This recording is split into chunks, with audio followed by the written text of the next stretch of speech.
Welcome friends, एक बार फिर आप सभी का स्वागत है आपके अपने YouTube चैनल ट्रेडिंग सॉल्यूशंस पे। अपनी इस बेमिसाल चार्ट सीरीज के इस बिल्कुल नए एपिसोड के अंदर हम लोग आपको कुछ नई लर्निंग देने की कोशिश करेंगे। इस हफ्ते हम लोग डिस्कस करेंगे 3 ऐसे बेमिसाल चार्ट्स जिनके चार्ट के अंदर बन रहा है काफ़ी नया और कॉपी बुक पैटर्न। तो अगर आप देखना चाहते हैं कौन से हैं वो चार्ट्स, तो जरूर से इस वीडियो के लास्ट तक बने रहिएगा, जिससे आपको काफ़ी हद तक नई चीज़ें सीखने को मिलेंगी। आइए उससे पहले जल्दी से चलते हैं और पीछे के कुछ बेमिसाल चार्ट्स का रिव्यू कर लेते हैं, उनकी परफॉर्मेंस को देख लेते हैं, उन्होंने कैसा परफॉर्म किया। तो अभी आप देख रहे हैं अपने स्क्रीन पर एनबीसीसी का वीकली चार्ट। इस चार्ट को हम लोगों ने इसलिए खोला है क्योंकि ये चार्ट हम लोगों के 5वें एपिसोड का, 5वें बेमिसाल चार्ट एपिसोड का बेमिसाल चार्ट रह चुका है। और ये जो हम लोगों ने ब्लू कलर के एरो से मार्क की है कैंडल, इस कैंडल के ऊपर हम लोगों ने इस चार्ट को बेमिसाल चार्ट बनाया था अगस्त के महीने में। और वहां पे इस समय स्टॉक का प्राइस था करीब 46-47 के आसपास, और अभी रिसेंट में स्टॉक का प्राइस है करीब 91। मतलब आपने देखा पिछले 5-6 महीने में स्टॉक एक तरफा रैली लेते हुए लगभग अपने प्राइस को डबल कर चुका है। अगर आप में से किसी के पास ये स्टॉक है तो उनको आगे के किस टारगेट के लिए होल्ड करना चाहिए वो बताने के लिए हम लोगों ने इस चार्ट को फिर से खोला है। तो आगे का जो टारगेट है वो 106 रुपए हो सकता है इस स्टॉक के लिए, और उसके बाद फाइनली ये स्टॉक जाने की कोशिश करेगा अपने लाइफ टाइम हाइस तक, मतलब 140 रुपए के आसपास तक। तो अगर आप में से किसी के पास ऑलरेडी ये स्टॉक है तो आप इसको 106 रुपए और फिर 140 रुपए तक के टारगेट के लिए होल्ड कर सकते हैं। लेकिन अगर किसी के पास ये स्टॉक नहीं है तो अगर ये किसी करेक्शन में अपने इस टारगेट के पास, मतलब 80 रुपीज़ के आसपास आता है, तो वहां पे एक आप फ्रेश पोजीशन भी इनिशिएट कर सकते हैं इन टारगेट्स के लिए। ये हम लोगों के 5वें एपिसोड का बेमिसाल चार्ट था, जिसका लिंक हम लोग डिस्क्रिप्शन में दे देंगे। अगर आपने वो एपिसोड नहीं देखा है तो आप जाके देखिएगा और आपको ये समझ में आएगा कि किस बेसिस पे हम लोगों ने इस चार्ट को बेमिसाल चार्ट बनाया था और क्या थी उसके पीछे की लर्निंग। और आपने देखा जब से ये बेमिसाल चार्ट बना था इसके वॉल्यूम्स लगातार बढ़ते ही जा रहे हैं। इसी तरीके से हम लोगों का 25वें एपिसोड का एक बेमिसाल चार्ट है जिसका नाम है वोल्टास। तो आइए एक बार जल्दी से उसका चार्ट भी देख लेते हैं।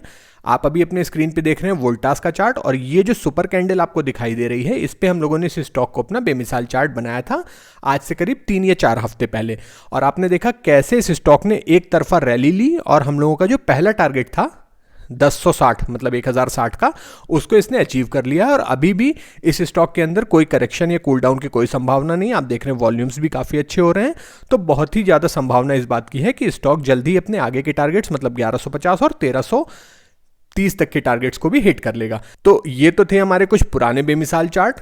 जिस एपिसोड में हम लोगों ने वोल्टास के बारे में डिस्कस किया था उसका लिंक भी डिस्क्रिप्शन में मैं डाल दूंगा, आप लोग अगर चाहें तो उस वीडियो को भी जाके देख सकते हैं। अब आइए जल्दी से चलते हैं और निफ्टी और बैंक निफ्टी के चार्ट को एक बार देखते हैं कि निफ्टी और बैंक निफ्टी अपने चार्ट से हम लोगों को क्या बताने की कोशिश कर रहे हैं। तो अभी आप देख रहे हैं अपने स्क्रीन पे निफ्टी का वीकली चार्ट। अब देखिए लास्ट एपिसोड में जब हम लोगों ने निफ्टी के बारे में डिस्कस किया था तब आपको क्लियरली हम लोगों ने सजेस्ट किया था कि निफ्टी में टॉप के ऊपर एक डोजी कैंडल बनी है, तो जब तक इसका हाई लो ब्रेक नहीं होता है तब तक हमें क्लियर का इंडिकेशन नहीं मिलेगा कि निफ्टी किस डायरेक्शन में जा सकता है। वहीं पे हम लोगों ने उसी एपिसोड में ये कुछ लाइंस मार्क की थी। आपने देखा कितनी खूबसूरती के साथ निफ्टी पहले अपने सपोर्ट लेवल 21,500 तक आया और वहां से निफ्टी ने एक परफेक्ट हैंगिंग मैन जैसी कैंडल बनाई है। ये जो कैंडल आपको यहां पे दिख रही है ये हैंगिंग मैन जैसी कैंडल है। इस कैंडल के बारे में हम लोगों ने अपनी सीरीज जो 75 हार्ड थी उसके अंदर डिटेल में बताया है। अगर आपने वो सीरीज नहीं देखी है तो आप उसको जाके देख सकते हैं। फिलहाल अब इस डोजी का हाई ब्रेक हो चुका है, तो अब हम ये मान सकते हैं कि निफ्टी के अंदर आगे ये बुलिशनेस कायम रहेगी। तो अब हमारे लिए इस वाले रेजिस्टेंस का फिलहाल के लिए कोई मतलब नहीं रह गया, तो इसको हम लोग डिलीट कर देते हैं। नीचे वाली ये सपोर्ट की लाइन, इसको भी फिलहाल के लिए हम लोग डिलीट कर देते हैं क्योंकि अब हमारे लिए जो मेजर सपोर्ट है वो 21,500 का है। आपने देखा पीछे 2 हफ्ते से निफ्टी यहीं पे घूमने की कोशिश कर रहा था। एक बार आइए हम लोग डेली चार्ट पे भी नजर डाल लेते हैं। डेली चार्ट में भी आपने देखा कि निफ्टी ने लगातार 21,500 के लेवल पे बार बार सपोर्ट लेने की कोशिश की है, तो हमारे लिए 21,500 का लेवल काफ़ी अच्छा सपोर्ट हो जाएगा। ऊपर की साइड में अभी हमें छोटे छोटे टारगेट्स देखने को मिल सकते हैं, जैसे हमारा जो इमीडिएट टारगेट हो सकता है वो हो सकता है 22,000 का साइकोलॉजिकल लेवल, और इस तरीके से आगे आगे के टारगेट धीरे धीरे टाइम के साथ अनफोल्ड होते जाएंगे। फिलहाल अभी निफ्टी की जो स्ट्रेंथ है वो बुलिश साइड में है। निफ्टी में अगर आपको कोई भी करेक्शन मिलता है तो आपको बुल साइड की पोजीशन ही लेने की कोशिश करनी चाहिए। निफ्टी बैंक के चार्ट को अगर हम लोग देखें तो यहाँ पे भी हम लोग वीकली चार्ट देख रहे हैं। यहाँ पे भी देखिए हम लोगों ने कुछ लाइंस ड्रॉ की थी और आपने देखा कि निफ्टी बैंक ने भी अपने सपोर्ट को ब्रेक करने की कोशिश की, लेकिन वीकली क्लोजिंग के बेसिस पे निफ्टी बैंक भी अपने सपोर्ट के ऊपर ही क्लोज हुआ है। हालांकि निफ्टी बैंक निफ्टी की तुलना में कम मजबूत है। निफ्टी के अंदर जितनी आपको बुलिशनेस देखने को मिल रही है उतनी ज़्यादा निफ्टी बैंक के अंदर नहीं है। अभी इसके लिए पुराने जो रेजिस्टेंस के लेवल थे हमारे 48,600 का, वो अभी भी एज इट इज़ कायम है। जब तक निफ्टी बैंक इसके ऊपर नहीं निकलता है तब तक इसके अंदर कोई फर्दर स्ट्रेंथ देखने को नहीं मिली। आगे इस बात की भी काफ़ी संभावना है कि निफ्टी बैंक इस रेंज के अंदर ही कंसोलिडेट करता रहे, मतलब नीचे की साइड में 46,800 या 46,900 और ऊपर की साइड में 48,500, इस रेंज के अंदर ही निफ्टी बैंक काफ़ी टाइम तक कंसोलिडेट करते हुए भी आपको दिख सकता है। तो अगर आपको कोई भी करेक्शन मिलता है निफ्टी के अंदर तो वहाँ पर आप बुल साइड की पोजीशन ले सकते हैं। और निफ्टी बैंक में अगर कोई डीप करेक्शन मिलता है, अगर इन लेवल्स तक आता है निफ्टी बैंक नीचे 46,700 के लेवल तक या उसके और नीचे थोड़ा सा 46,300-400 के लेवल तक, तो वहां पे आप एक बुल साइड की पोजीशन लेने की सोच सकते हैं। बट निफ्टी जो है निफ्टी बैंक की तुलना में ज़्यादा बुलिश है। तो ये तो था हम लोगों का निफ्टी और निफ्टी बैंक को लेके व्यू, इंडेक्स को लेके व्यू। अब आइए जल्दी से चलते हैं और इस हफ्ते के बेमिसाल चार्ट्स को देखते हैं। इस समय आप अपने स्क्रीन पे देख रहे हैं नज़ारा टेक्नोलॉजीज़ का चार्ट। ये एक न्यू एज कंपनी है, रिसेंट की लिस्टिंग है, कोई बहुत ज़्यादा डेटा अवेलेबल नहीं है चार्ट के ऊपर, लेकिन जितना डेटा अवेलेबल है वहाँ पे भी आपको देखने को मिलेगा कि इस स्टॉक के अंदर एक काफ़ी अच्छा पैटर्न बना है और काफ़ी अच्छा ब्रेकआउट हुआ है। तो आइए एक एक करके आपको सारी चीज़ें समझाने की कोशिश करते हैं कि क्या हो रहा है इस चार्ट के अंदर खास। सबसे पहले जब आप इस चार्ट को देखेंगे तो आपको क्लियरली समझ में आएगा कि ये एक रेजिस्टेंस था इस स्टॉक के लिए 920 रुपए के आसपास का, और अगर आप चाहें तो इसको एक जोन की तरीके से भी मार्क कर सकते हैं। ये नीचे जब आप जाएंगे तो यहाँ पे आपको देखने को मिलेगा कि 900 रुपए से 920 के आसपास का एक जोन था जो कि इस स्टॉक के लिए रेजिस्टेंस की तरीके से काम कर रहा था। इस स्टॉक ने पहली बात इस रेजिस्टेंस जोन के ऊपर ब्रेकआउट देने की कोशिश की है। वॉल्यूम्स भी आपको यहाँ पे नीचे कंसिडरेबली ठीक ठाक देखने को मिलेंगे, लेकिन इसके अलावा, इस ब्रेकआउट के अलावा इस स्टॉक के अंदर एक और भी खास चीज आपको देखने को मिलेगी इस चार्ट के अंदर, जो हम लोग आपको समझाना चाहेंगे। आपने देखा कि जब इस स्टॉक की लिस्टिंग हुई थी मार्च 2021 में, उसके बाद पहले तो स्टॉक ने कुछ दिन तक कंसोलिडेट किया अपने लिस्टिंग प्राइस के आसपास, फिर उसके बाद एक रैली ली, वहां से एक डाउन साइड लगाया, फॉल लगाया, और उसके बाद डाउनफॉल में आपको एक विशेष पैटर्न देखने को मिल रहा है जिसको कहा जाता है कप एंड हैंडल पैटर्न। ये देखिए हम लोग आपके लिए मार्क करके दिखाते हैं इस कप एंड हैंडल पैटर्न को। ये रहा कप और ये रहा इस कप का हैंडल। तो ये picture book, copy book pattern आपको देखने को मिल रहा है, बिल्कुल परफेक्ट कप एंड हैंडल का आपको यहाँ पे ब्रेकआउट देखने को मिल रहा है जो कि इस हफ्ते ही हुआ है।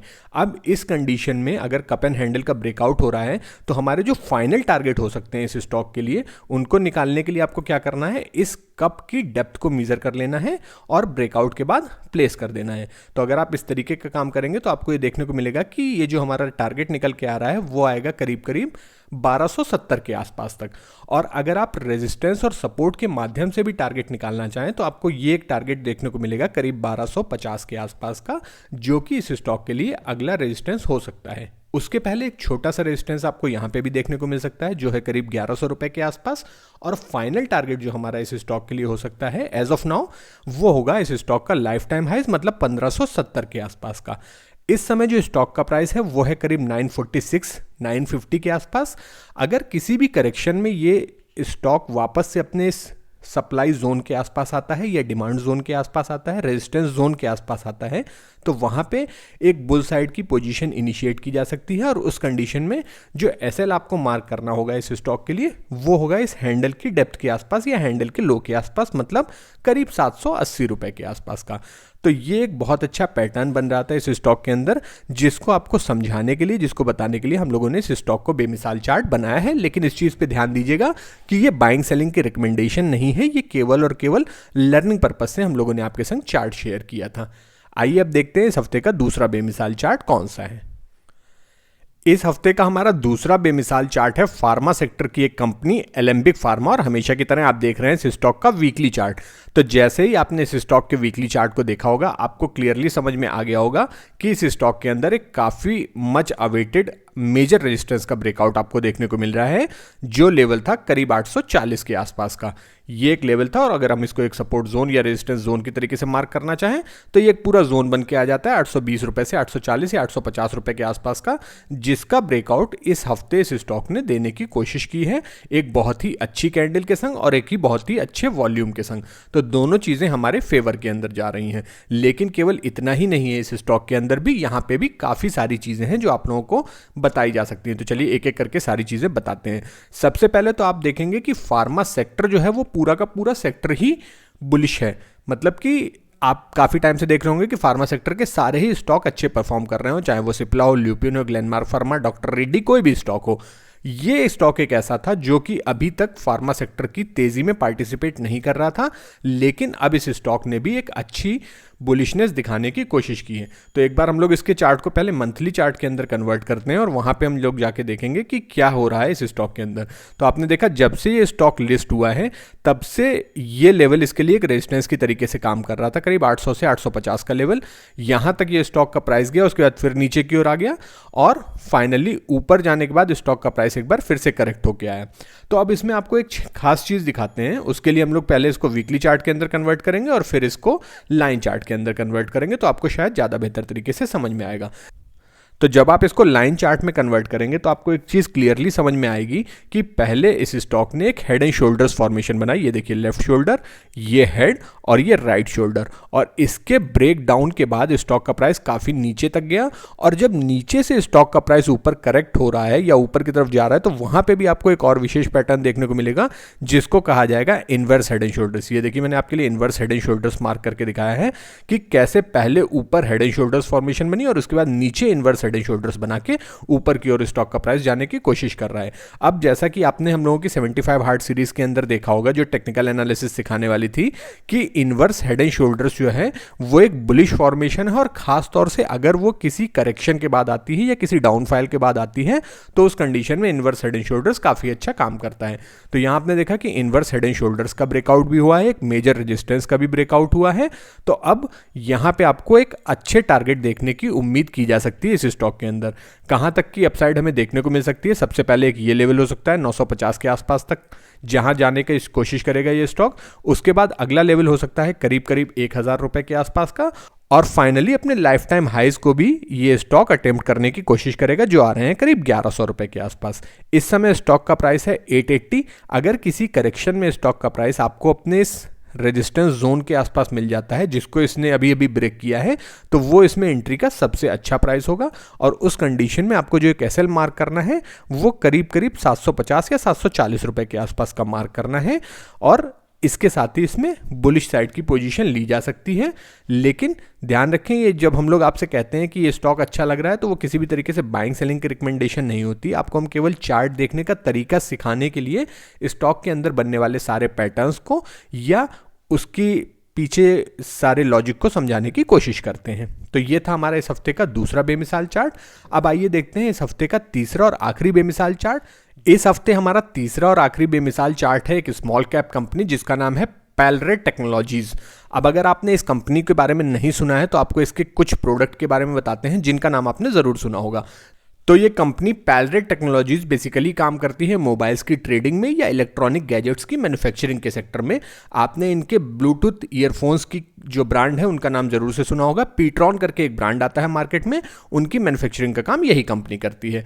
अब जब आप इस कंपनी के चार्ट को एक नज़र देखेंगे तो आपको एक क्लियर कट मेजर रेजिस्टेंस का ब्रेकआउट देखने को मिल जाएगा जो था करीब 200 रुपए के आसपास। और आप देखेंगे कि इस हफ्ते इस स्टॉक ने काफ़ी बुलिश कैंडल के संग इस लेवल का ब्रेकआउट किया है। और नीचे जब आप वॉल्यूम्स पे गौर फरमाएंगे तो आपको देखने को मिलेगा कि काफ़ी ह्यूज वॉल्यूम हुए हैं इस स्टॉक के अंदर।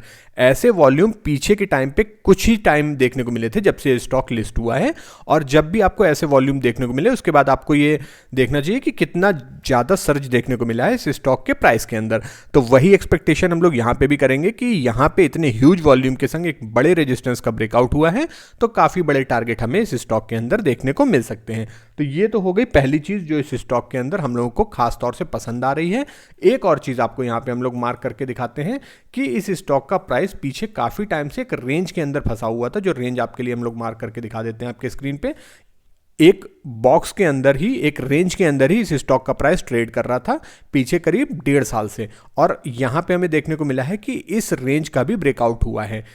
तो अब यहां से हमें टारगेट निकालना काफ़ी आसान हो जाएगा। उसके लिए हमें क्या तरीका अपनाना है कि इस रेंज को कैलकुलेट कर लेना है जितनी इस स्टॉक की रेंज थी जिसके अंदर इसका प्राइस ट्रेड कर रहा था, और इसको इसके ब्रेकआउट के बाद प्लेस कर देना है। तो आपको एक एक्सपेक्टेड टारगेट मिल जाएगा जो इस स्टॉक के लिए हो सकता है। एक और चीज़ आपको यहाँ पे दिखाना चाहेंगे, इस स्टॉक के अंदर जो खास चीज़ हो रही है वो हो रहा है डबल बॉटम का ब्रेकआउट। ये देखिए स्टॉक अपने हाई से करेक्ट होते हुए नीचे आया और पहले एक बॉटम बनाया, उसके बाद ऊपर की तरफ गया स्टॉक का प्राइस, फिर से दोबारा लगभग वही सेम बॉटम बनाया और ऊपर से प्राइस ने उसके पुराने रेजिस्टेंस का ब्रेकआउट किया है। तो यहाँ पे आपको देखने को मिला कि स्टॉक का प्राइस करेक्ट होने के बाद एक और बुलिश फॉर्मेशन भी बना रहा है, जिसको डबल बॉटम कहा जाता है। इसके बारे में भी हम लोगों ने अपनी उसी सीरीज के अंदर बताया है, तो आप इसको भी जाके उस सीरीज को देखेंगे अगर, तो इसके बारे में भी आप लोग सीख सकते हैं। तो ये तो हो गए इतने सारे पैटर्न जो इस स्टॉक के अंदर बन रहे थे। टारगेट निकालने का तरीका हम लोगों ने देखा ही, लेकिन उससे पहले एक छोटा सा रेजिस्टेंस इस स्टॉक के लिए आपको देखने को मिल सकता है करीब 240-45 के आसपास। नेक्स्ट जो टारगेट हो सकता है हमारे लिए रेंज कैलकुलेशन के आधार पे, जो 275 के आसपास आ रहा है, और फाइनली ये स्टॉक अपने लाइफ टाइम हाइज के आसपास तक, मतलब 330-40 तक भी जाने की कोशिश कर सकता है। तो ये तो थे इस स्टॉक के टारगेट्स एक्सपेक्टेड, जो कि हमें नियर फ्यूचर में देखने को मिल सकते हैं। इस समय स्टॉक का प्राइस है करीब 210 के आसपास।